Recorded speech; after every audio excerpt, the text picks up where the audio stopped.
mundo occidental ha tenido, China en el mundo occidental ha tenido, a nivel artístico me refiero, menos incidencia. A nivel económico sí ha tenido bastante, pero a nivel cultural digamos que no ha sido tan incidente. Es ya más recientemente que el arte de China pues ha estado comenzando a impregnarse en el mundo occidental. Pero pues por eso es que son temas complementarios, importantes siempre, pero pues no llevan el grado de desarrollo de los otros que ya hemos visto. En el mapa vamos a ubicarnos acá. Ah, bueno, eso sí me hace falta, si se lo voy a mostrar por acá. Eh, Perdón. Vamos a ver acá, así rapidito. En el mapa vamos a ubicarnos, como les decía, el día de ayer. Comenzamos acá en esta zona, acá. Luego nos movimos para acá, que es el Medio Oriente, la Mesopotamia, después para Egipto, después para las culturas del Mar Egeo, acá incluyendo Creta, el Peloponeso, luego la Grecia continental, que implica también el mundo insular, la Magna Grecia, luego el pueblo etrusco por acá, luego Roma más hacia el sur, y luego toda la incidencia de Roma en el llamado mundo conocido, que eso tenemos por acá. Luego la secta cristiana dentro del judaísmo, y como esa también comenzó a impregnarse en toda Roma, es decir, que era todo el mundo conocido. Después el Islam, que nace en la península arábiga, y acá por todo el norte de África, la Mesopotamia, parte del Indostán, que es esto que se ve por acá, hasta llegar a la península ibérica. Y ahí se funda Al-Ándalus, que es em, digamos que el territorio musulmán en España, lo más al occidente que llegaron. Luego, en la clase anterior, vimos sobre las culturas del Indostán y les mencionaba que tanto las de Mesopotamia, que están entre el río Tigris y Éufrates, la del Nilo, que crece también en la cuenca del río Nilo, también las culturas del Indostán, de la región de esta parte de la India, también se desarrolla alrededor de una cuenca de río. Ese es el río Indo, el nombre este es el Indo, no el Lindo, sino el río Indo, el valle del Indo acá, y también tenemos a este lado el Ganges. Y luego otro río por acá, casi no se ve, está por esta zona, es que se llama Brahmaputra, es el otro río por acá. Y ahora nos movemos lo más al oriente, esto se llama el Oriente Lejano, y acá vemos entonces China. No alcanzamos a ver Japón, no vemos Japón, sino que solamente China, nada más acá, por cuestiones de tiempo. ¿Qué pasa aquí? Pues igual, en esta región, el llamado Río Amarillo es la zona en donde se desarrollan las primeras culturas. Todas las primeras culturas que desarrollan historia, o sea, o que se desarrollan en la etapa histórica, que tiene que ver con escritura, con agricultura, con ganadería, todas se desarrollan cerca de fuentes importantes de agua. Entonces, acá es donde vamos a estar. Paso de nuevo a la presentación. Y aquí tenemos el mapa, para que se ubiquen en un mapa actual donde está China. Actualmente China, pues ustedes saben, es una superpotencia. Durante diferentes épocas, desde la antigüedad, la Edad Media, el Renacimiento y aún la etapa contemporánea, China e India fueron importantes por tanto la ruta de la seda como la ruta de las especies también, todas esas que llegaron a Europa y que fueron muy importantes para el desarrollo de la sociedad por acá. Por eso es que cuando todas estas zonas se volvieron un poco complicadas para atravesarlas y llegar a la India, principalmente, o llegar a China, mucho más lejos, entonces dijeron, mandemos a alguien del otro lado, hacia el occidente, para que llegue por el otro lado a la India. Esa era la idea que tenía Cristóbal Colón, y pues Cristóbal Colón se topó con un continente. Es ahí el descubrimiento de América, y por eso se le llamó indios, les decía ayer, a los habitantes de América, porque pensaron que habían llegado a la India. Entonces, la ruta de la seda es una de las más importantes rutas comerciales durante diferentes épocas. Acá la que se marca es en el siglo I después de Cristo, o sea, en la hegemonía de Roma en toda esta región. Luego, ¿cómo era la sociedad antigua? Ha cambiado dependiendo de la religión, dependiendo de las zonas también, pero en la época antigua había un emperador a través de todas las dinastías. Ese se consideraba hijo del cielo, el cielo en el sentido de ese lugar especial desde donde venían las divinidades, y pues ahí él se consideraba también divino. Luego estaba la nobleza.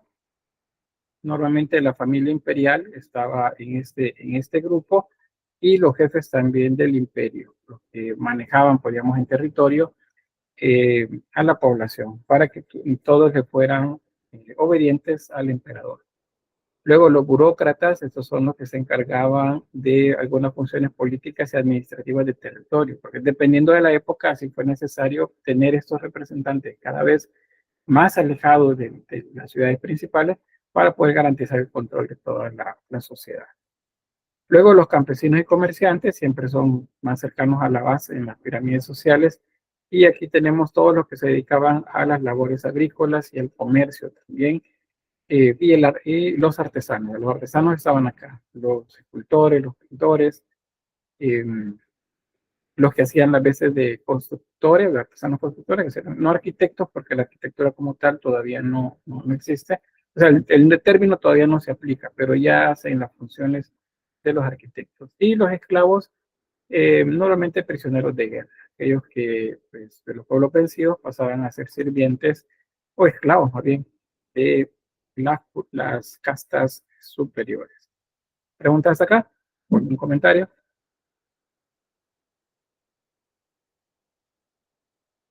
Oh, bueno. No le... Bien, gracias. Sobre las religiones, vean, esto da bastante para hablar, pero les voy a hacer así como un bosquejo general, igual que lo hacíamos con la India, eh, pero no podemos ahondar tanto. Por eso es que no les muestro algunos dioses, por ejemplo, sino que solo aspectos generales. Pero las religiones en la China antigua son panteístas en su origen. Les mencionaba cuando hablábamos del tema de la India, por ejemplo, los hinduistas tenían dioses, pero los budistas no tenían dioses, ni un dios siquiera, sino que ellos simplemente pensaban que lo divino estaba alrededor de ellos, presente en todo lo que existía. Y eso les decía, eso se llama panteísmo. En el cristianismo esa es una idea contraria a la doctrina, porque Dios no está en todas las cosas, sino que todas las cosas reflejan a Dios, porque son criaturas de Dios, por ejemplo. Pero en este caso, en China, eh, originalmente las religiones manifestaban pues que todo lo que existe era presencia de seres divinos, no de uno, sino de muchos seres divinos, porque es una religión politeísta.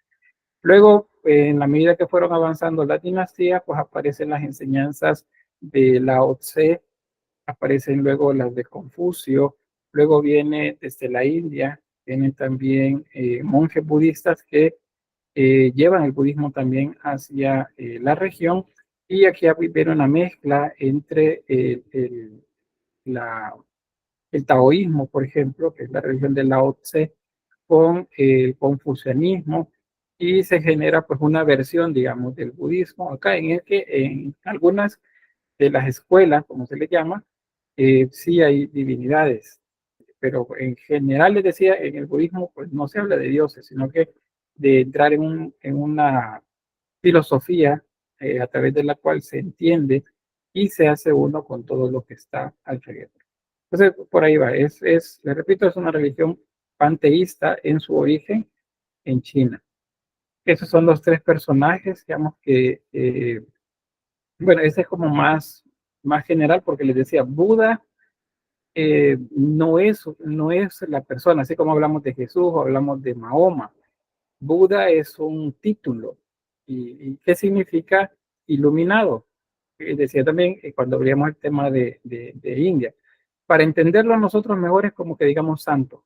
Este sería un santo, un Buda. Entonces hablamos de un Buda, no de el Buda. Siddhartha Gautama, sin embargo, pues fue el fundador y él era el Buda Gautama, le decían. O sea, el santo o el iluminado Gautama. Entonces, luego tenemos a Confucio y Lao Tse. Esos serían los tres personajes de las religiones principales de la China. Entonces, aquí un par de datos sobre el taoísmo. El taoísmo es la religión de Lao Tse, o Lao Tzu, se le dice. Más o menos aparece en el 500 antes de Cristo. Y esta se nutre de religiones populares. O sea, más bien lo que hizo Lao Tse fue como agrupar muchas religiones o versiones de las mismas religiones y les dio pues un sentido más, como más general y aplicable pues a muchas condiciones de la vida cotidiana. Y entonces ahí aparece el taoísmo bajo la dinastía Tang, que es eh, la que aparece más o menos 500 antes de Cristo. Pues hay varias divinidades en el taoísmo. Y uno de esos es que se llama el emperador de Jade, por ejemplo, que es el gobernante del cielo y de la tierra, según el taoísmo. Esa, les decía, es una religión pues, que implica, bueno, el taoísmo implica el entender, es como un modo de vida, como una filosofía de vida también, y que implica el encontrar la paz interior para poder estar en paz con todo lo que existe a nuestro alrededor. El confucianismo, son las enseñanzas de Confuci, que sería castellanizado, el término es Confucio. Él es el siglo VI antes de Cristo, más o menos unos 100 años antes de Lao Tse, y las enseñanzas van por la misma vía. Es una religión pues que es igual, una manera de vivir, una manera de alimentarse, una manera de enlazarse espiritualmente con todo lo que existe a nuestro alrededor. Eh, para Confucio, en la manera como explicaban ellos la cosmovisión, ellos decían que hay dos energías principales que están en equilibrio. En el caso del origen, digamos, de todo lo que existe, hablaba del cielo, el Tian, y la tierra, que representaría dos esencias fundamentales para la creación, que son los valores femeninos y masculinos, según la creencia de este momento. Entonces, esas dos fuerzas serían el hombre y la mujer, como la planteaban ahí, o el bien y el mal, están en perfecto equilibrio. Y entonces, juntos hacen lo que llaman el yang absoluto, una sola fuerza. O sea, dos fuerzas los colocaba, ponía que el masculino, por ejemplo, era el fuerte y el femenino era el débil, según la visión de este momento. Y que juntos lograban tener una energía completa, muy más poderosa, porque si estuviesen ambos separados. Entonces, el yin yang, así como se conoce, es el símbolo de esas dos fuerzas. Eso lo habrán visto ustedes en Japón también y en todas las religiones de corte de confucianismo, por ahí donde vemos estos símbolos, y también en cuestiones orientales. Algunos pues simplemente lo utilizan porque saben que es de esa región, sin tener así como que la idea exacta de qué es lo que simboliza. Luego tenemos el budismo, es el budismo de origen indio. También les mencionaba en el tema de la India que hablar de India y de hindú son dos cosas diferentes.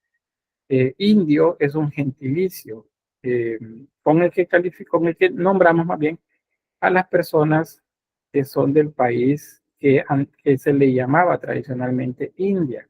porque a partir del año pasado el país se llama Bharat. El nombre ya no es India, ahora es Bharat.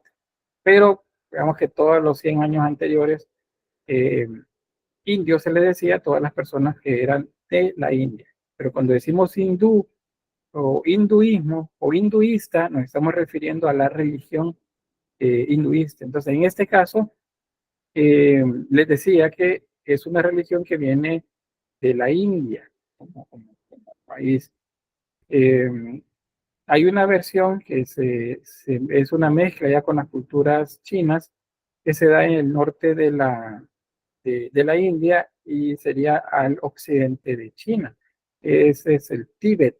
Ya habrán escuchado ustedes, por ejemplo, hablar del Dalai Lama. La creencia de ellos es que el actual Dalai Lama es el número 14, porque el Dalai Lama muere, pero en ese momento encarna, o reencarna más bien, en un niño. Y luego ellos tienen que buscar a ese niño en diferentes lugares y lo van a reconocer porque el niño va a saber quiénes son ellos, o sea, va a reconocer de manera familiar a los que lo rodean. Y entonces van a nombrar como el siguiente Dalai Lama. Y ahí van entonces, sería el número 15 y así sucesivamente. Lamo Dondrup es el actual Dalai Lama. Se conoce bastante porque pues él no está en el Tíbet, él está exiliado. Eso tiene que ver ya con la historia más reciente de China. Pues China eh, fue o es gobernada más bien actualmente por comunismo como un sistema de producción.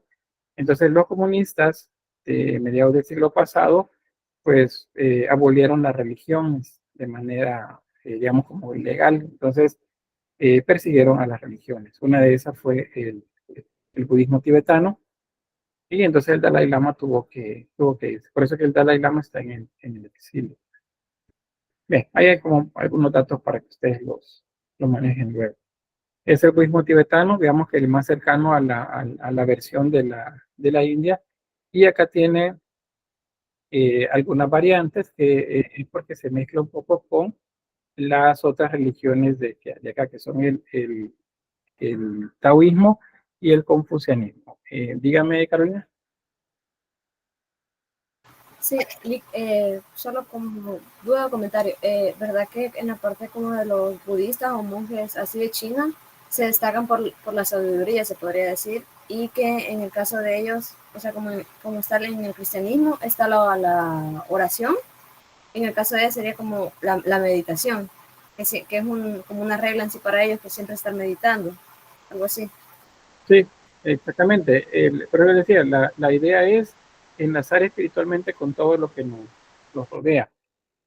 Aquí les menciona, dice, las mantras, por ejemplo. Las mantras son palabras o sonidos o una frase que se repite como mantra, dice. Por ejemplo, conozco a alguien que fue, como les dijera, resonó bastante en noticias hace un par de años y bueno, luego tuvo que irse del país, ahora está fuera del país por cuestiones políticas, desacuerdo con ese gobierno, y ella pues lo que nos repetía siempre, que creíamos su mantra era, todo pasa, todo pasa. O sea, eso es lo que ella nos decía, no, todo pasa. Y ahí veo en redes sociales de repente dice, por algo dice, no, todo pasa.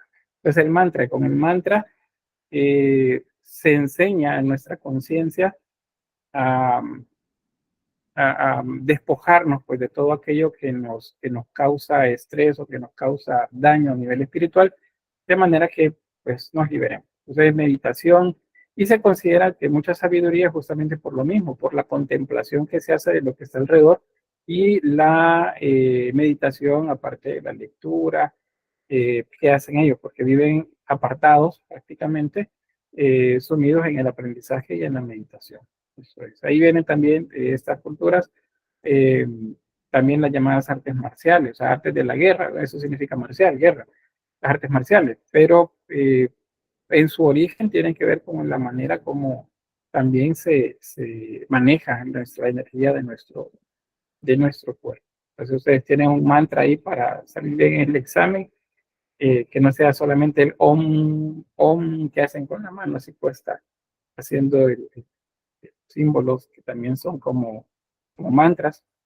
Entonces tiene que ver con esto. En nuestro país también hay versiones de estas religiones y también en general es como una filosofía que se acercó al mundo occidental tratando de ganar bastantes adeptos. No necesariamente era por cuestiones religiosas.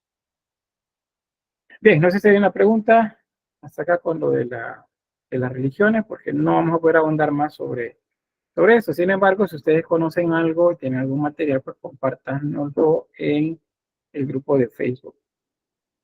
Bien, sobre el budismo entonces quedamos hasta acá.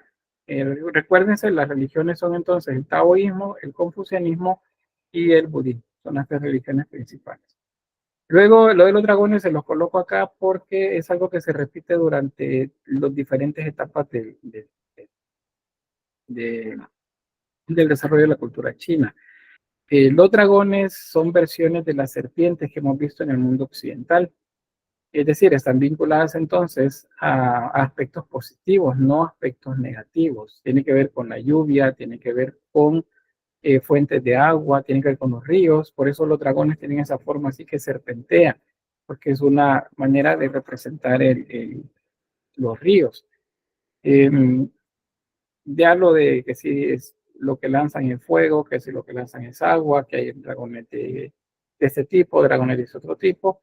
Biológicamente no hay comprobado que exista, no hay nada, salvo el dragón de Komodo, así llamado, porque le saca la lengua, una lengua bífida, mientras va auscultando y saboreando el entorno, buscando comida, pues los dragones no existen más que en la mitología y en las creencias religiosas de estos pueblos. Entonces se los coloco por acá. Les repito, son benefactores, es decir, son seres protectores, no causan daño, sino que son para proteger. El mundo occidental es el que los tomó mal de la Edad Media en adelante. Ahí es donde vino esa tergiversación, igual que con la serpiente.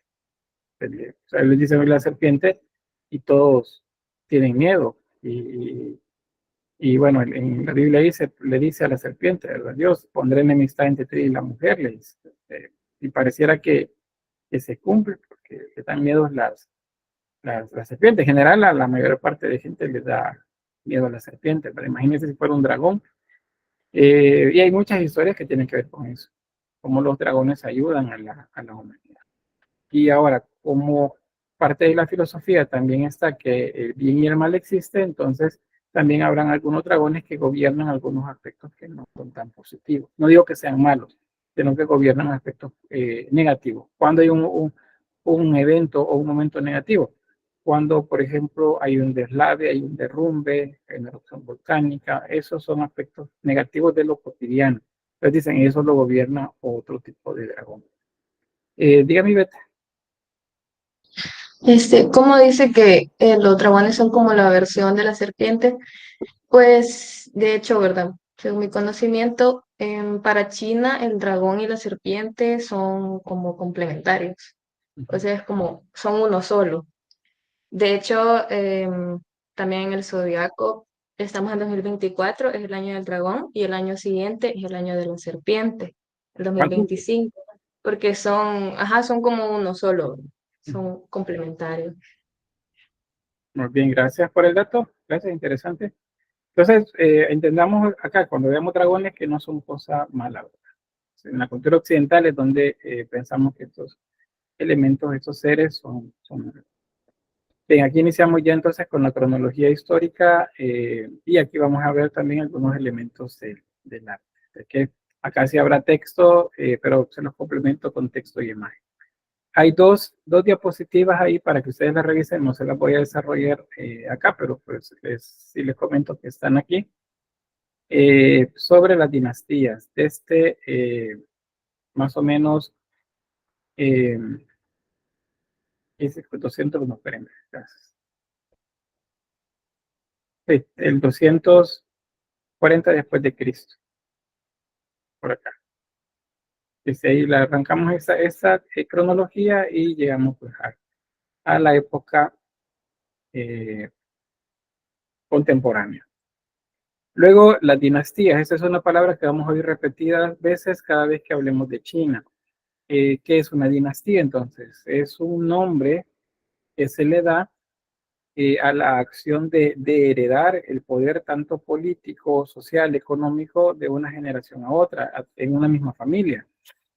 Por ejemplo, yo puedo decir, mi familia es una dinastía, porque muchos han hecho lo mismo en diferentes generaciones y lo siguen haciendo y probablemente lo van a seguir haciendo. Aunque yo, no, por ejemplo, yo no soy de los que lo hacen, pero desde hace 2 generaciones atrás, en mi familia, el fútbol es una de las cosas que han desarrollado. O sea, han sido fundadores de equipos de fútbol, han tenido equipos de fútbol, escuelas de fútbol. Bueno, mis hermanos, mis sobrinos son directores técnicos, están en el área de la educación, educación física, profesorados en educación física, son instructores ¿cómo se llaman? Monitores o instructores también de fútbol para niños. Es decir, por eso dicen que es una dinastía en mi familia, ¿no? Que ustedes es una dinastía cuando se refieren al fútbol. Es decir, que las características, tanto sociales, eh, puede, en este caso pero vemos las características que tienen que ver con el poder también político, pasan de generación a generación. Es decir, la misma familia mantiene todos los elementos que hacen que la caracterice.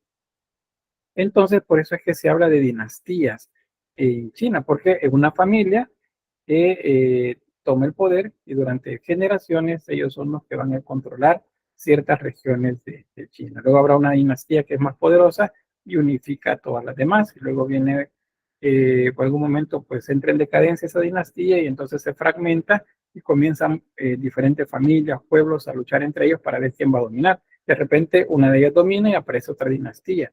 Y así es el desarrollo en China hasta llegar a la etapa de la democracia, que eso ya más recientemente, menos de 150 años. Y luego viene la etapa pues, del comunismo, que eso tiene alrededor de 70 años. Entonces, China, la mayor parte de su historia es a través de dinastías. Vamos a ver entonces por acá otro elemento que se los coloco en este punto porque los vamos a ver que van a aparecer en alguna de las dinastías de esta cronología. Las pagodas. Las pagodas es un tipo de construcción arquitectónica que es característico de China y Japón también y otros de los países de esa región. Esto sería como tumba. ¿Por qué? Porque las primeras pagodas eran tumbas derivadas de de algunos edificios funerarios de la India. De ahí es donde viene ¿cómo se dice? De la herencia, digamos, del uso de este tipo de edificios. Entonces, la característica es que son edificios de varios niveles en los que se conjuga pues, la forma y la forma estructural con diferentes techos, muy estéticos, muy orgánicos también. Las hay de piedra, las hay también de ladrillo, las hay de madera, o sea, de diferentes materiales dependiendo de la época también en la que se van a hacer. Pero originalmente son tumbas, como les digo. Actualmente, pues hay templos también y hay edificios un poco más públicos. Hay una cantidad bastante amplia de pagodas, siempre vamos a verlo. Digamos que es como el edificio característico de China, pero les repito, originalmente son tumbas. Luego, pues, en la actualidad hay restaurantes, hay centros comerciales, hay templos, hay muchos diferentes usos para las pagodas. Y en cuanto a forma, pues pueden ser hexagonales, octogonales, redondas, cuadradas, hay de diferentes formas. Bien, luego comenzamos con la antigua China. Cuando hablamos de antigua China es como que estamos hablando de la etapa antigua en el occidente, o sea, las culturas que tienen que ver un tanto con la prehistoria y con la edad de los metales. Entonces, la primera de esas es la cultura Yangshao. Esto es entre el 5000 años antes de Cristo y el 3000 años antes de Cristo. O sea, es parte del Neolítico y cuando comienza o donde va iniciándose la etapa de la edad de los metales. Esto, si se fijan, pues está alrededor de los ríos principales, en la zona más occidental, noroccidental de China. Principalmente la alfarería es la por la que se conoce esta cultura, y aquí tenemos ejemplos de ella.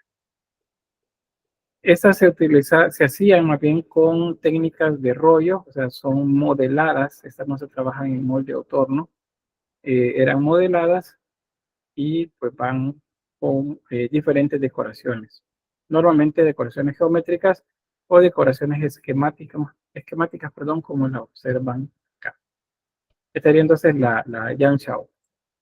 Luego tenemos ya en la edad de bronce, del 3000 al 2000 antes de Cristo, en la cultura Longshan. Longshan sería. No suena a Chan, es San. Estos comienzan a trabajar metal, especialmente bronce, y es una de las características de la mayor parte de los objetos que se han encontrado. Trabajaban bastante relieve y en este caso sí había moldes, había fragua, habían procesos en los que se hacían originales, los cuales luego se les hacía un proceso de molde y luego el vaciado con el bronce para lograr la forma, como esas que ven acá. Estas ya son formas elaboradas en metal y son las que se han encontrado pues de esta forma. Si se fijan también geográficamente seguimos en la misma zona del río. Bien, el proceso de dinastías, que ya son familias que gobiernan ciertas zonas de la región de China, es entre el 2070 y el 1600 antes de Cristo. Esta, la Xia, es, ¿cómo se llama? La que se piensa o se considera que establece también las primeras reglas o normas. Eh, Hay un tipo de escritura también que aparece acá, es es un tipo de escritura muy caligráfica, es decir, es como la árabe, son trazos dibujados los que forman los caracteres o las letras. Déjame ver, a nivel de arquitectura ya se conoce pues que los primeros palacios se comenzaron a construir, se han encontrado bastantes vestigios de los cimientos de palacios. Esta es una maqueta y eso es trabajo en barro y también en piedra. Ese es el trozo de un sarcófago, es el segmento de un sarcófago funerario y es un relieve. Hay tanto elementos figurativos humanos como elementos orgánicos que simbolizan la naturaleza, como si fuesen hojas o lianas, y también decoraciones geométricas. Esta es otra de las dinastías de interés, la dinastía Zhang. Esta es la primera que hay documentos históricos, o sea, eh, hay escritos que hablan acerca de ella, no son escritos completos la mayoría, pero sí, por ejemplo, si trabajaban en un material como papel y trabajaban con tintas, entonces esos materiales son perecederos, pero algunos de ellos han sobrevivido el paso del tiempo y entonces algunos han sobrevivido. Los que son más claros son los que se hicieron en huesos o en bronce. O sea, se hacía la placa de metal y sobre eso se grababa ¿cómo se llama? Los caracteres. Se sabe también que trabajaron bastante metalurgia.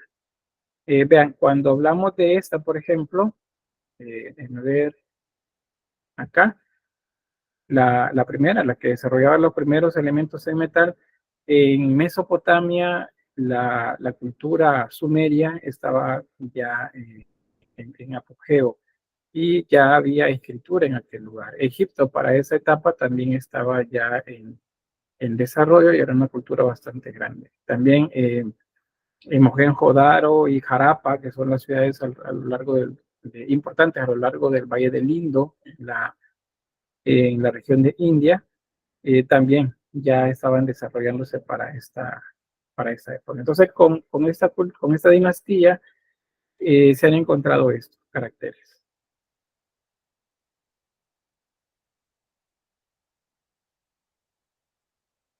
La denominación es jeroglífica porque también son símbolos que no son necesariamente letras.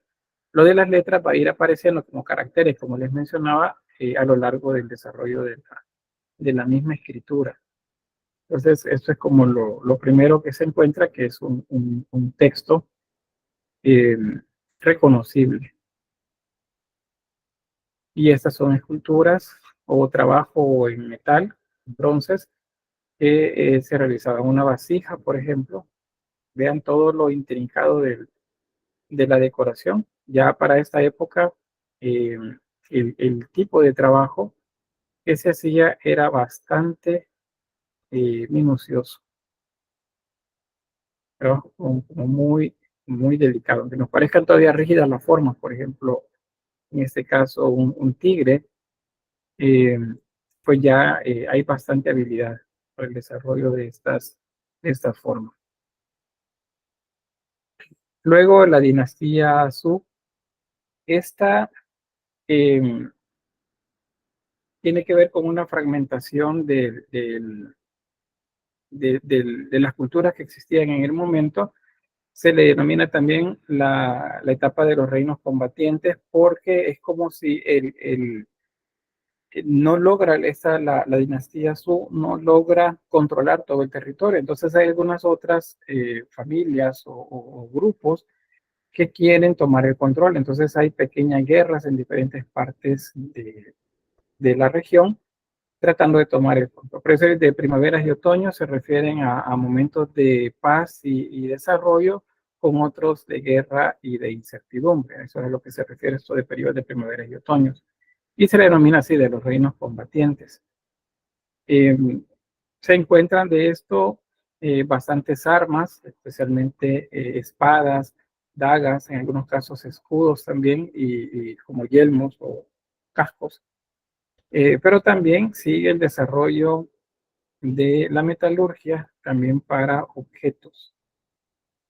Pues, un bronce con mucha decoración también. Y vean que la decoración es simétrica. Lo que está a ese lado también lo encontramos por acá. Este es un enterramiento y como bien pueden observar, es un carruaje y ahí están los caballos. Aquí hay un tanto de debate acerca de cómo llegaron los caballos ahí. Para algunos fueron sacrificados y colocados como una ofrenda. Eh, y de esa manera también aparece algunos cuerpos también de personas que aparecen en los enterramientos. Por eso se debate entre si la costumbre era que cuando moría, por ejemplo, alguien importante, sus sirvientes o miembros de su familia también se enterraban con él pensando en que le iban a ayudar en esa trascendencia de la muerte. Creo que hay una pregunta por acá. A ver.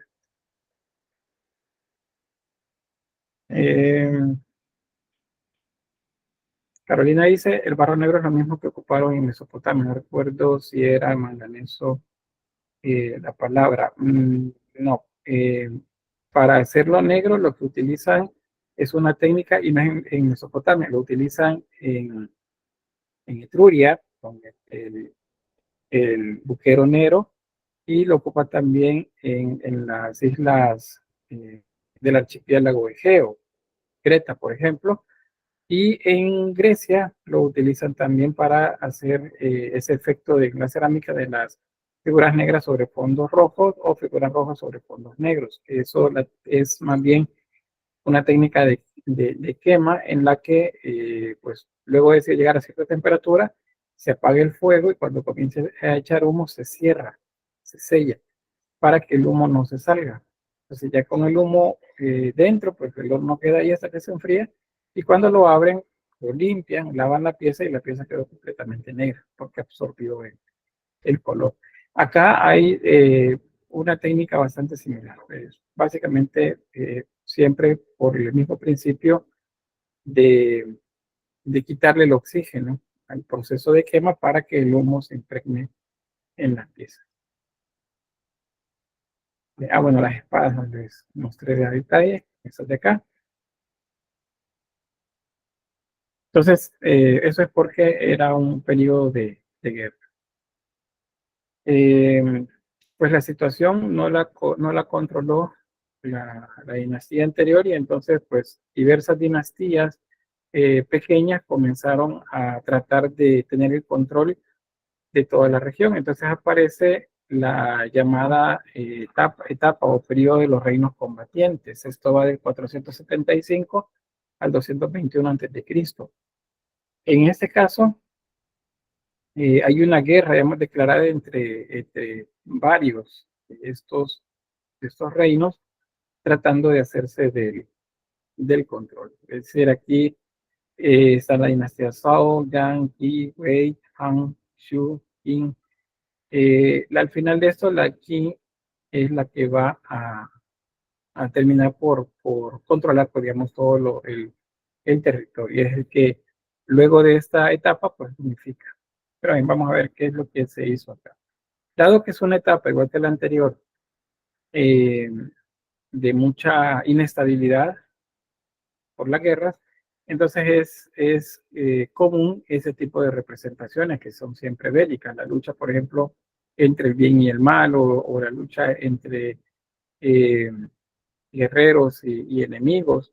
Vean acá, por ejemplo, este es un tigre y este es un guerrero que va sobre la cabalgadura, sobre un caballo, y pues está luchando con el tigre. En este caso es una representación de un carruaje, probablemente un carruaje de guerreros, y ahí están los caballos, y luego el trabajo así como muy a detalle de la carreta y el guerrero que va por acá. Vean eso también un poco más a detalle. Es bastante el trabajo minucioso de decoración que tenían esas piezas. Bien, luego sucede alrededor de 221 a.C., la dinastía Qin es la que va a unificar a todos estos pueblos y se hace con el control de toda la región. El rey es Qin Shi Huang, Huang, algo así creo que se pronuncia. Resulta que él es el primero que se considera emperador de China. Por cierto, en esta etapa, vean, diferentes reinos, cada reino intentó defenderse de sus vecinos construyendo murallas. Unas murallas que pues, hicieran que fuera difícil para los enemigos pues llegar hasta donde estaban ellos, y que al mismo tiempo les sirvieran prácticamente de fronteras. Entonces, cuando viene la unificación a través de Qin Shi Huang, eh, entonces se construye la Gran Muralla China, uniendo todas aquellas murallas que habían quedado pues, en territorio, ¿verdad? Y dándole, ampliándole en algunas zonas de manera de proteger ahora el territorio contra los invasores que venían desde la zona del Indostán, o sea, de la zona norte de la India actual. Y pues ahí tenemos la llamada Gran Muralla China. Es una de las estructuras más, que sería como que dan pie pues, a hablar, así como las pirámides de Egipto, de la capacidad de construcción que tenían estos pueblos antiguos. Aquí vemos solo una sección. De hecho, no es una sola. En la actualidad hay algunas partes que están cortadas. Tiene alrededor de, bueno, quizás menos de 100 años el momento en el que, o un poco más de 100 años quizás, eh, cuando comienzan la reconstrucción de las murallas para pues, dar ese reconocimiento cultural al lugar. Para muchos también estos lugares son tumbas, porque pues los trabajadores que llevaban para construir esto, que fallecían mientras trabajaban, los enterraban en los alrededores. Entonces es común encontrar tumbas en diferentes zonas de la Gran Muralla. Bueno, aquí está este mapa, les quería mostrar. Esto muestra como la extensión. De hecho, pues es una de las estructuras humanas que pueden ser observadas el espacio en algunas partes. Y ahí mostrando al emperador Qin, pues viendo cómo los esclavos y sirvientes construían la muralla. A nivel de escultura, también es una etapa esta de un desarrollo muy, muy grande, tanto a nivel de orfebrería, como también de escultura modelada en barro, la que llamamos terracota. Entonces acá, vean, este es un tigre también, es en bronce. Esta es una réplica moderna de un original. ¿Por qué no es el original este? Porque resulta que como tiene partes tan pequeñas y delgadas, la corrosión pues terminó en mucho de esta. Entonces, si ven ahí unas partes claras o más oscuras, pues eso tiene que ver con las partes que se han agregado para mostrar cómo pudo haber sido el objeto en, en, en su época de mayor esplendor. Por eso dice ahí réplica moderna, no es el original. O sea, no es la pieza original. Bien, los guerreros de terracota también es otra de esas características que nos aparecen cada vez que hablamos de China o vemos algo de China. Ven esto, el rey Qin, él trató la manera durante mucho tiempo de encontrar una fórmula, según cuentan las leyendas y las anécdotas alrededor de él, y los textos que quedaron también que de alguna manera tocan el aspecto. Él trató que se encontrara algo que le prolongara la vida. O sea, él no quería morirse, él quería pues, seguir todavía, ¿verdad? Durante mucho tiempo, tanto en el gobierno como manteniendo pues, él el poder. Entonces, pues se le considera como uno de los que buscaron la, la vida eterna, así como Gilgamesh, la epopeya sumeria, pues igual este rey buscó como eh, ser inmortal. Sin embargo, pues todos sabemos, siendo por el contrario mortales, pues somos finitos, es decir, tenemos término.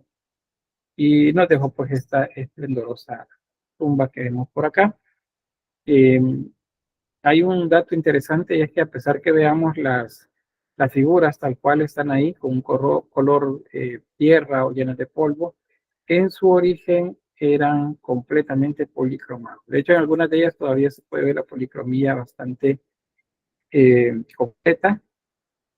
Pueden ver acá en esta reconstrucción cómo se tuvieron que haber visto. Las figuras estas fueron tanto modeladas como trabajadas con molde por artesanos muy capacitados y seguramente eran cientos de artesanos trabajando para poder hacer estas figuras de tamaño completo. Si ustedes, no sé si han asomado ahí el taller de cerámica y ven a los compañeros haciendo piezas pequeñas, de unos 20 centímetros, 30 centímetros. Imagínense hacer una terracota de 1,70 m o de 1,80 m, 1,60 m, porque no todos tienen la misma altura, sino que para hacerlo lo más natural posible, pues son rostros individuales y los tamaños son diferentes, como si fuera algo muy real. Y pues son varias secciones dentro de esta tumba y acá un diagrama que muestra cómo es una de esas secciones. Se han encontrado también terracotas de caballos, los carruajes, los guerreros que van sobre el carruaje y en diferentes pues, excavaciones que se han hecho de o sea, es uno de los ejemplos más grandes, de hecho, a nivel mundial, sobre el trabajo escultórico para una tumba. ¿Y qué es lo que buscaba el emperador? Pues tener un ejército que le sirviera en la vida eterna, representara pues ese poder también para él en el más allá. Tenemos, vean los rostros, por ejemplo, todos son diferentes. ¿Y cómo se logra eso? Pues principalmente modelándolos completamente a mano, haciéndolos a mano cada uno de ellos, no con molde.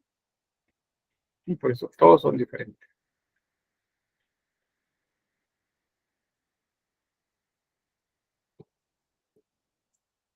En la panorámica, vean, todos son diferentes. Algunos no tienen cabeza porque lo que sucede es que pues el descubrimiento de este lugar fue accidental, entonces hay muchas piezas que se dañaron, como en el caso de Joya de Serén.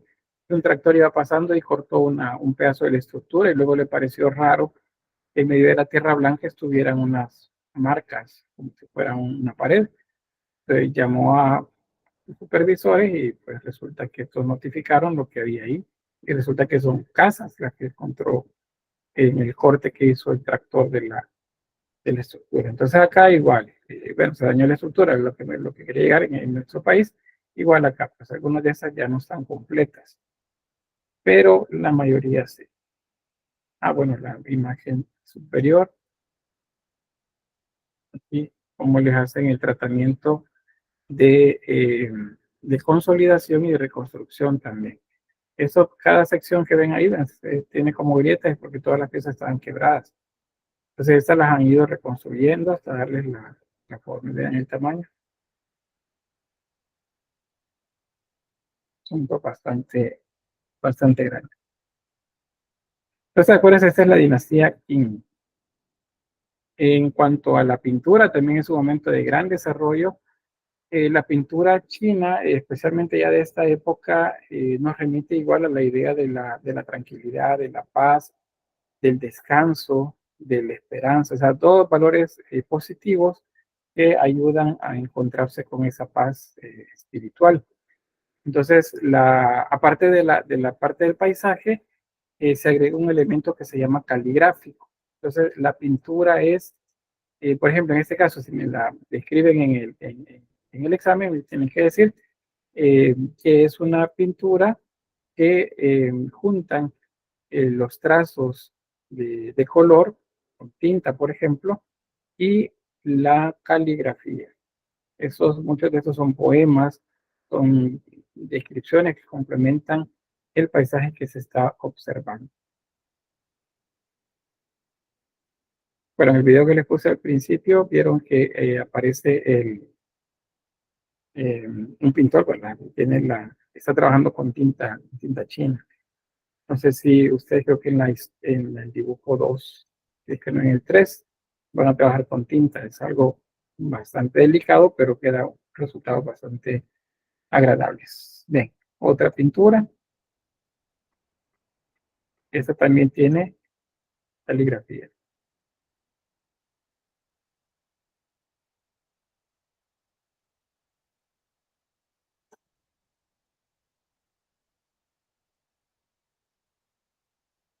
Y bueno, hasta ahí. Entonces, ¿alguna pregunta sobre la China antigua?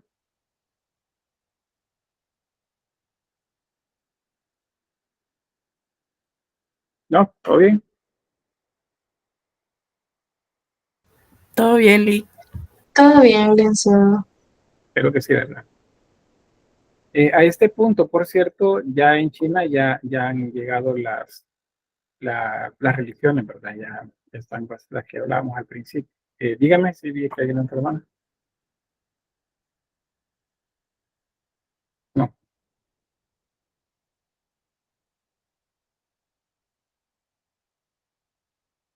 creo que no. No hay mensajes tampoco. Bueno, entonces avanzamos a la China imperial. Luego de la etapa, bueno, aquí siempre hay dinastías, pero luego de la unificación, lo que viene es una etapa en la que ya no se habla de reyes, sino de emperadores. Entonces, en esta etapa, siempre las dinastías son las que, digamos, esas familias que manejan el poder son las que gobiernan y van transfiriendo ese poder de generación en generación. Entonces, la dinastía Han es una de esas y esta consolida todos los aspectos o elementos que la dinastía Qing realizó antes. De hecho, el término de China, no les tengo por ahí la etimología, pero deriva de eso, de la etapa de Qing. Es porque se unifica todo el territorio, ya no son territorios segmentados que iniciaban en la región de acá, ¿verdad? Cerca del río Amarillo. Entonces la dinastía Han es una de las que abarca también bastante territorio porque se desarrolla sobre el territorio que anteriormente tuvo la dinastía Qing, que fue la que hizo la unificación. ¿Qué aparece acá? Pues un poco más de desarrollo de las artes caligráficas. Hay una escuela imperial que se desarrolla con la idea de pues, que el conocimiento se multiplique y aparece una, no digo una imprenta, porque no son imprentas, porque son más bien sellos los que utilizan para poder reproducir textos. Entonces, esa es la etapa en la que hay producción de caligrafía pues, a través de textos. Hay, aparte de inscripciones en bronce, que son como las más arcaicas también. Luego, eh, bueno, la imagen, vean, eso es básicamente son sellos. O sea, no, la imprenta se va a inventar hasta más o menos 1700 años después de esta época, 1600 por ahí años después. Pero los chinos ya trabajaban sellos. Ahora, sellos no son los primeros en el mundo en usarlos, sino que los primeros que usaron sellos para esto fueron los sumerios. ¿Se acuerdan de aquellos sellos cilíndricos que trabajaban sobre planchas de barro? Pues esos son igual sellos. Vemos por acá, Sofía dice, no, yo le dio el botón que no era. Bueno, ¿qué más tenemos? Pues en cuanto a la arquitectura, aparecen ya las primeras representaciones de pagodas. Estas son hechas en piedra. Aquí tienen, esta es eh, son como elementos decorativos que estaban en los alrededores de las tumbas. Acuérdense que las pagodas son originalmente tumbas que derivan de las estupas indias. Las estupas no, templos, no, perdón, son tumbas budistas. Y que luego se vuelven como muy gustadas a nivel de estética arquitectónica en la India. Entonces, de allí derivan la idea de las pagodas, y pues esta es una de las más antiguas. Esta es hecha en piedra. Y de ahí tiene esa sucesión como de niveles o techos. En cuanto a la pintura, pues hay desarrollo de pintura mural, tanto bélica como de costumbres. Y se aparece también, bueno, no aparece, sino que es un poco como más, hay más ejemplos en este momento, pero la pintura sobre tejidos de seda ya aparece un par de siglos antes también. Esa es una seda. Ustedes saben cómo es el proceso para la elaboración de la seda. ¿Qué es lo que se utiliza como materia prima? ¿Sí, ves? Son gusanos, lo hierven cuando están como en el capullito. Ajá. ¿Y qué se usa? ¿Se usa para No, hacer la seda o qué? sí, el Los capullo o el gusanitos. gusano, porque dijo son Ajá, o gusanos. sea, ellos Ajá. están adentro de su capullo cuando están Ujú. en proceso de hacerse mariposita. Entonces, cuando los hierven, sueltan esa cosita que les recubre el capullo, esa es la seda. Así la van sacando por hilos y de ahí la juntan. Hay varios procesos, de hecho, hay un montón. Pero pues los más artesanales la van como estirando y la van extendiendo en unas cosas como arcos y así van sacando como los pedacitos de seda pura. Muy bien, gracias. No sé si me levantó la mano también, si eso me va a complementar. Sí, no, solamente que eso mismo, de que eran los capullos, ocupaban los capullos para hacer la seda. Bien, gracias. Y de hecho es importante porque les decía al inicio, ¿verdad? La ruta de la seda es bien importante a nivel económico. La seda iba desde China, del lejano oriente, para los europeos, desde la etapa de Roma hasta ya de la del Renacimiento. Y luego la ruta de las especies también, las que iban desde la región de India. Entonces, la seda muy importante. Entonces, en este caso, el tejido ya hecho se coloreaba también y se trabajaba como un lienzo. ¿Ve? Aparecen dragones, figura humana y diferentes elementos pues, que nos recuerdan la flora y la fauna. Bien, luego de esta etapa de esta dinastía viene otro momento. Esto, o sea, no es que sean, eh, que sean una sola cosa, sino que lo que pasa es que se desarrollan en un tiempo bastante corto, más o menos unos 300, 400 años. Entonces, por eso se van juntas, porque las características son bastante similares. Es la etapa de 3 reinos, el de las 6 dinastías y la dinastía Sui. Las características son bastante similares. Entonces, en esos periodos es cuando hay una otra reunificación de China. Acuérdense que en el periodo anterior hay guerras. Eh, y entonces es cuando se construye un canal cerca del río que permite el desarrollo del transporte y de comercio también. Entonces, el desarrollo de tecnología en ese momento. Se observan, pues las imágenes se vuelven un tanto más depuradas, más naturalistas, y pues con esa característica étnica de ellos, de los ojos rasgados, la barba, el bigote. De hecho, barba y bigote son símbolos de sabiduría en diferentes culturas, pero especialmente en la China, y bueno, en la japonesa también, aparecen pues las barbas muy largas, a veces aparecen hasta las cejas también así como muy largas.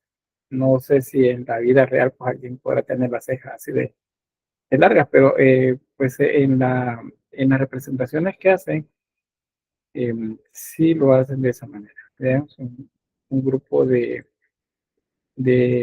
mujeres que están pues tocando música, como si fuese una orquesta, con una diversidad bastante amplia de instrumentos. Vean que también aquí se utiliza la yuxtaposición para generar el efecto de que unas imágenes están atrás de las otras. Bien, luego de la dinastía Tang y la dinastía Song, cuando van así juntas en la misma diapositiva, es porque las características son bastante similares, y en este caso estamos hablando de alrededor de 600 años entre estas dos dinastías. Hay un florecimiento cultural también acá, avances en diferentes áreas, tanto de las artes como también las ciencias, la tecnología, y pues China es un lugar ya a este punto muy próspero, muy avanzado. La lejanía que tiene es la que pues hace que se vuelva como muy, eh, ¿cómo le dijera? Bueno, sin sonar redundante, pero bueno, va a sonar redundante, pero esa lejanía de las civilizaciones occidentales es lo que hacen que se vuelvan como muy cerradas también, y no hay tanta contaminación étnica. O sea, digamos que el tronco étnico de esa región se mantiene bastante puro. Por eso es que si ustedes observan, pues la mayoría tienen esos rasgos, los ojos rasgados, y el rostro tanto más redondeado.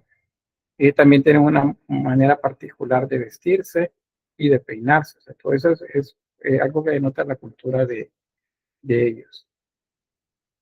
Es un tiempo también del desarrollo de más pagodas. Acá vemos las que son de piedra que les mencionaba, y estos elementos que son también pagodas, son tumbas más pequeñas. ¿Ven el tamaño? Son edificios pues bastante grandes. Aquí también dicen que hay cierta similitud con edificios de la India, pero pues con la India están un poco más cerca, hay un tanto más de movimiento comercial entre ambos pueblos, y eso es lo que permite, esa movilidad es lo que permite es que los artesanos pues observen y luego traten de aplicar algo de aquello que vieron. Bien, en ese caso la escultura se vuelve más naturalista.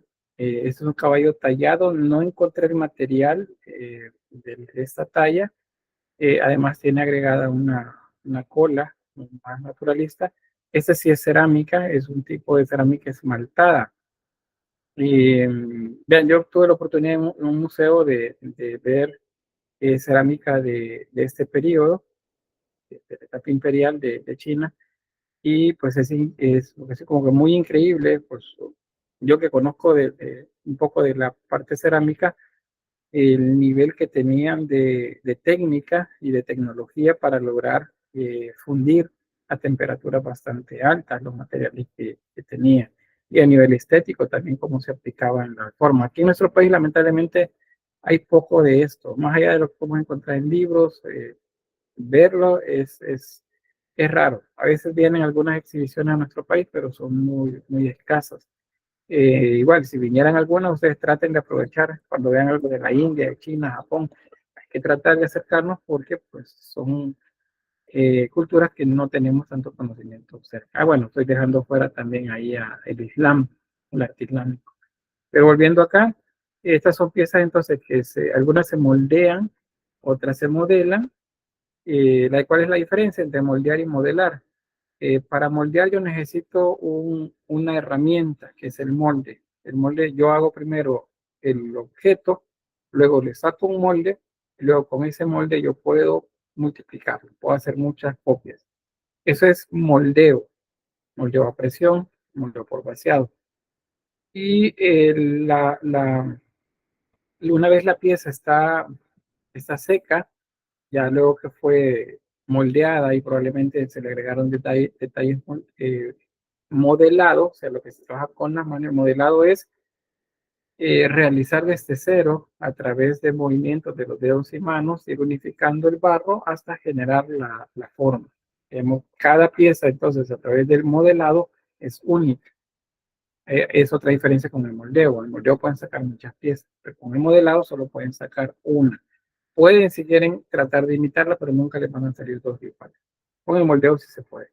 Luego, la pieza que está seca, se aplican los colorantes, algunos son bajo cubierta, se mete a horno y una vez sale quemado, entonces se saca y si no se le aplicó ningún color, ahí es donde se le aplica el esmalte como el que veíamos de los azulejos.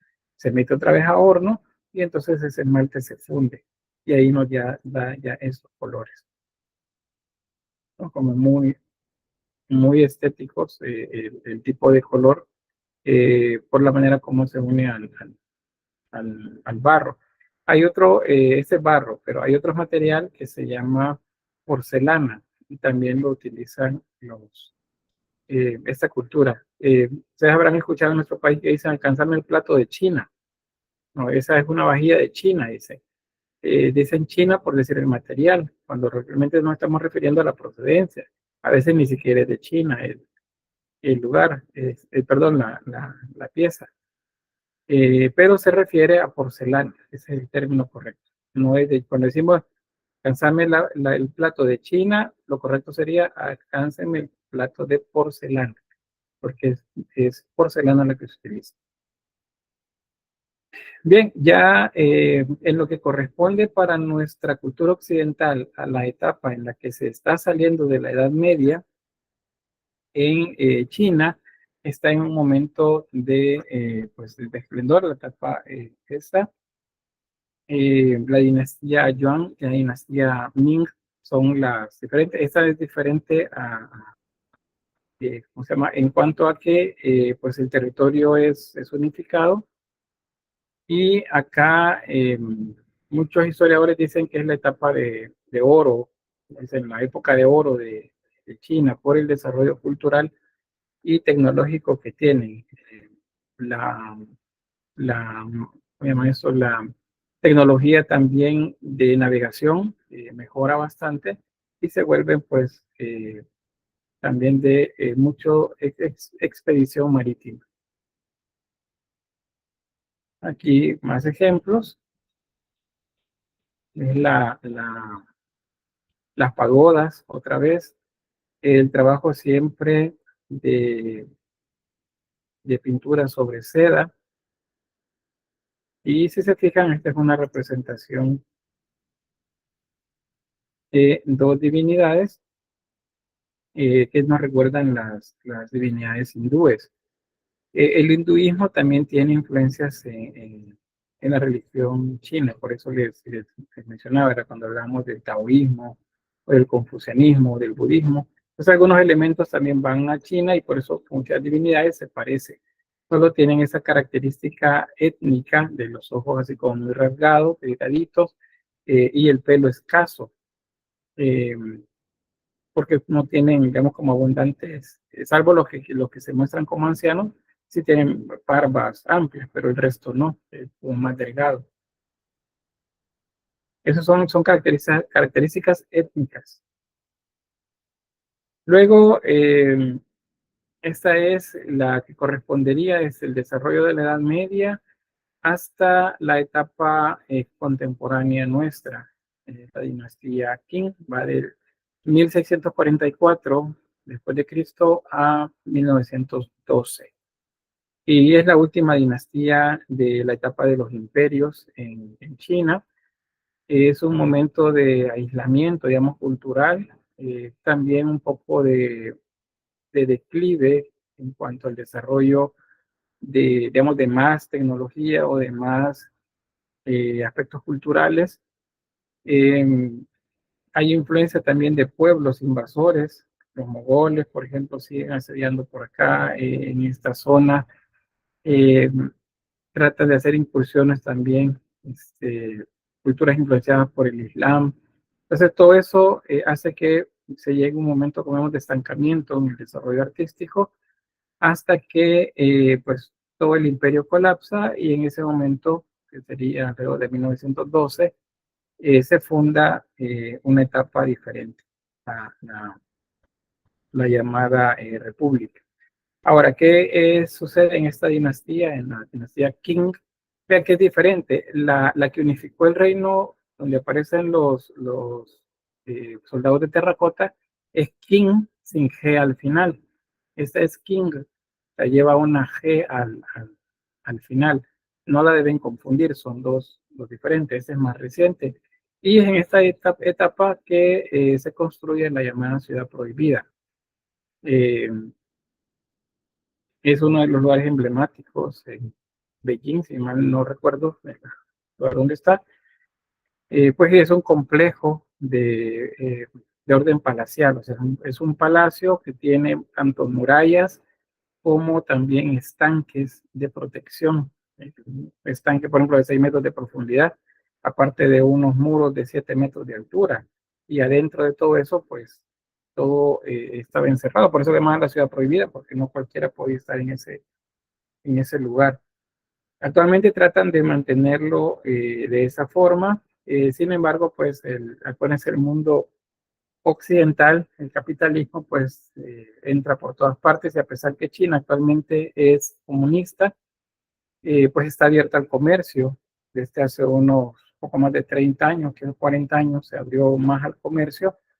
eh, y resulta que hay compañías estadounidenses que han estado intentando. Y de hecho, creo que Starbucks puso una cafetería y pues la gente protestó hasta que la terminaron sacando, porque consideran que es una invasión, ¿cómo le llaman? Una contaminación cultural que esté en esos lugares. Esas culturas son como bien respetuosas de sus orígenes y de su historia.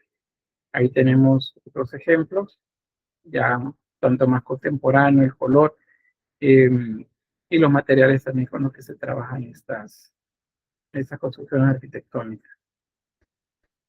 Esto es alrededor de entre 1600 y 1800, estas figuras. Encontré que eran de madera, fíjense, pero no le quise colocar acá que eran de madera, solo les puse escultura policromada porque pues tengo todavía mis dudas que sea madera, pero vamos a darles el dato no oficial.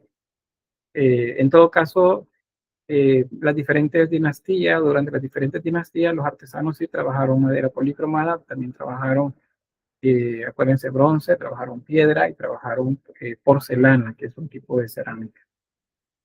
En cuanto a la pintura, pues hay mucho. Esa, por ejemplo, esta, si mal no recuerdo, pues es 1600 más o menos, y esta es 1759, se fijan. Ese dos con el príncipe, el retrato de un príncipe de la dinastía Qing, los elementos de dragones, y mucha decoración también. Y acá un paisaje con estas grullas. Y vean siempre, pues ahí encontramos los elementos caligráficos. El de pino, ciruela y grullas. Bien denotativo el título. Bien, ¿qué más? Sigamos casi terminando. La batalla de Roy Halatú. Es una etapa en la que hay muchas revoluciones, por cierto. A medida que nos estamos acercando al siglo XX, hay muchas revoluciones en este lugar, pues buscan tratar de entrar a la misma dinámica de otras regiones y pues hay una recomposición, digamos, en la etapa imperial, que es lo que quedó registrado acá. Vemos tanto el detalle minucioso de la figura humana, del movimiento, de las acciones. Ven aquí, es básicamente una guerra la que estamos observando en la pintura, y llevan el elemento caligráfico también, donde hay descripciones sobre lo que estamos observando ahí. Este es igual, esta es otra pintura que ilustra una rebelión de Tahití. Es el siglo XIX y da una cantidad muy grande de figuras que muestran pues diferentes momentos de la guerra o de las batallas.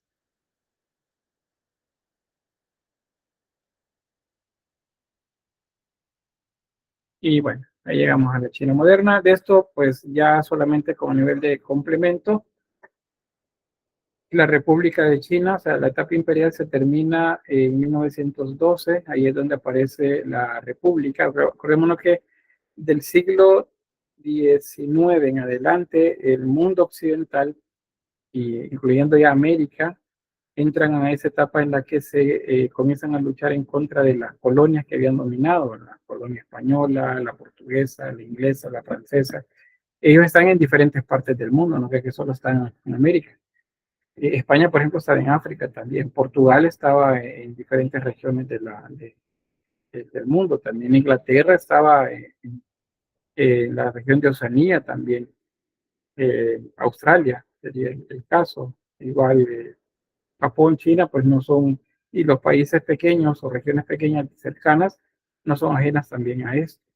Hong Kong, por ejemplo, otro de esos países que son o fueron pues parte de una colonia. Entonces, China se convierte en una república, pero no va a durar 40 años, creo que alrededor de 37 años más o menos. Va a terminar por pasar por unas etapas que tienen que ver con cuestiones de implicación mundial. En Europa, esta es la etapa previa, 1912, la etapa previa de dos grandes eventos que se desarrollan, que es la Primera Gran Guerra Europea, que a la que le decimos Primera Guerra Mundial, es una guerra europea realmente. Viene la Revolución Bolchevique en Rusia, y luego viene la Gran Depresión en Norteamérica y Europa.